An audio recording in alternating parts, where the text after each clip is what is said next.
क्या समाज में एक महिला होना गुनाह है?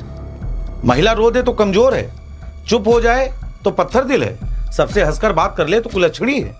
वाह रे समाज के ठेकेदारों, वाह रे सोशल मीडिया के तथाकथित वीरों। आज उस महिला को लेकर आप लोगों ने उंगलियां उठाना शुरू कर दी जिसने अभी अभी अपना जीवन साथी खो दिया, जिसने अपने मासूम बच्चों का सहारा खो दिया।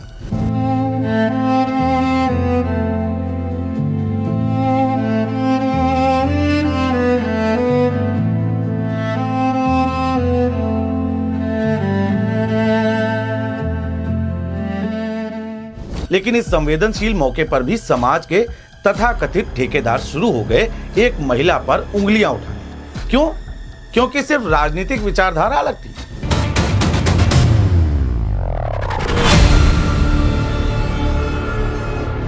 शर्म आनी चाहिए ऐसे लोगों को। चुल्लू भर पानी में डूब मरना चाहिए और विचार करना चाहिए। यदि यही घटना उनके परिवार के साथ घटित होती और ऐसी घटिया टिप्पणी उनको लेकर की जाती तो उनकी प्रतिक्रिया क्या होती। प्रतीक यादव की असमय मृत्यु ने एक परिवार को गहरे शोक में डुबो दिया है। यह वह क्षण होता है जब शब्द कम पड़ जाते हैं और संवेदनाएं ही सबसे बड़ी सहारा बनती हैं। लेकिन दुर्भाग्य देखिए हमारे समाज का, जिस समय एक परिवार को सांत्वना और सहारे की सबसे अधिक जरूरत होती है, उसी समय सोशल मीडिया का एक हिस्सा आरोप, कटाक्ष और राजनीतिक चश्मे से भरी टिप्पणियों में उलझ जाता है। कुछ ही घंटों में यह स्पष्ट हो जाता है कि हम एक ऐसे दौर में जी रहे हैं जहां दुख भी कंटेंट बन जाता है और संवेदनाएं राय में बदल जाती है। इस समय सिर्फ एक राजनीतिक चेहरा अपर्णा यादव नहीं है, वह एक पत्नी भी है जिसने अपने जीवन साथी को खोया है। लेकिन हमारे समाज का एक वर्ग इस मूल सत्य को स्वीकार करने की बजाय उनके दुख को भी व्याख्या करने में लगा हुआ है।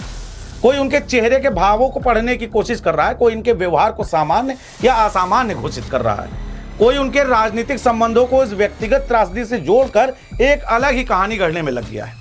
यह प्रवृत्ति केवल असंवेदनशील नहीं बल्कि समाज के लिए घातक भी है, क्योंकि यह हमें उस दिशा में ले जा रही है जहां इंसानियत पीछे छूट जाती है और धारणा हावी हो जाती है। दुख का कोई स्वरूप नहीं होता। फिल्मी दुनिया में जी रहे हम अक्सर फिल्मों या कहानियों से प्रभावित होकर यह मान लेते हैं कि शोक का एक तय ढांचा होता है, रोना, बिलखना, बेहोश हो जाना। लेकिन वास्तविक जीवन इससे कहीं अधिक जटिल होता है। कई लोग गहरे सदमे में शांत हो जाते हैं, कई लोग भीतर ही भीतर टूटते हैं पर बाहर संयमित रहते हैं। कुछ लोग परिस्थितियों को संभालने के लिए अपनी भावनाओं को दबा लेते हैं। क्या इनमें से कोई भी तरीका गलत है? बिल्कुल नहीं। दुख व्यक्तिगत होता है और उसे व्यक्त करने का तरीका भी व्यक्तिगत होता है। सच यह है कि दर्द का कोई एक चेहरा नहीं होता। कोई फूट फूट कर रोता है तो कोई पत्थर की तरह खामोश हो जाता है, लेकिन भीतर से वह पूरी तरीके से बिखर जाता है। सोशल मीडिया का निर्णायक समाज पूरी तरीके से हावी हो चुका है। आज सोशल मीडिया ने हर व्यक्ति को एक मंच दे दिया, लेकिन इसके साथ ही खतरनाक प्रवृत्ति भी जन्मी, बिना पूरी जानकारी के निर्णय सुनाना। कुछ लोग यह तय कर रहे हैं कि एक पत्नी ने अपने पति की मृत्यु पर कैसा व्यवहार किया और कैसा व्यवहार करना चाहिए। कुछ लोग तो यह भी कह रहे हैं कि इतनी मजबूती दिखाना अस्वाभाविक है। असल में यह टिप्पणी करने वालों की सीमित समझ और संवेदनहीनता को उजागर करता है, क्योंकि वे यह नहीं समझ पा रहे कि हर इंसान अपने दर्द से अपने तरीके से लड़ता है। जो लोग कहते हैं ऐसा तो सिर्फ फिल्मों में होता है, शायद उन्होंने जीवन को उतनी वास्तविकता से देखा ही नहीं, न उतनी कठोरता देखी। असली जिंदगी में कोई स्क्रिप्ट नहीं होती, कोई निर्देशक नहीं होता। यहाँ इंसान अपने हालात से जूझ रहा होता है। एक व्यक्ति की मृत्यु अब राजनीति बनाम इंसानियत बन जाती है। यह तो सबसे बड़ा दुख का विषय है कि इस पूरे मामले में राजनीतिक कोण खोजने में लोग लग गए हैं। किसी के व्यक्तिगत दुख को उसके राजनीतिक रिश्तों से जोड़ना और उसी आधार पर उसके चरित्र या उसको भावनाओं पर सवाल उठाना, यह न केवल अनुचित है बल्कि पूरी तरीके से अमानवीय भी है। क्या किसी व्यक्ति की राजनीतिक पहचान इतनी बड़ी हो सकती है कि वह उसके लिए निजी दुख को भी ढक दे? क्या हम इतने कठोर हो चुके हैं कि एक पत्नी के शोक में भी हमें पार्टी लाइन दिखाई दे रही है, खासकर तब जिस समय तमाम राजनीतिक दल के लोग वहां पहुंच रहे हैं? सियासत का स्थान अपनी जगह है, लेकिन शोक के छड़ों में उसे थोपना हमारी संवेदनहीनता का सबसे बड़ा प्रमाण है। बात जब भी औरत के दुख की होती है तो समाज का दोहरा मापदंड जरूर सामने आता है। इस घटना ने एक बार फिर समाज के उस दोहरे मापदंड को उजागर कर दिया है जो खासकर महिलाओं के मामले में सामने आता है। अगर महिला ज्यादा रो दे तो कहा जाता है कि बहुत कमजोर है, अगर वह संयमित रहे तो कहा जाता है कि पत्थर दिल है, अगर वह सार्वजनिक रूप से दिखाई दे तो उसे दिखावा कह दिया जाता है, और अगर वह दूर रहे तो उसे लापरवाही। आखिर एक महिला करे तो करे क्या?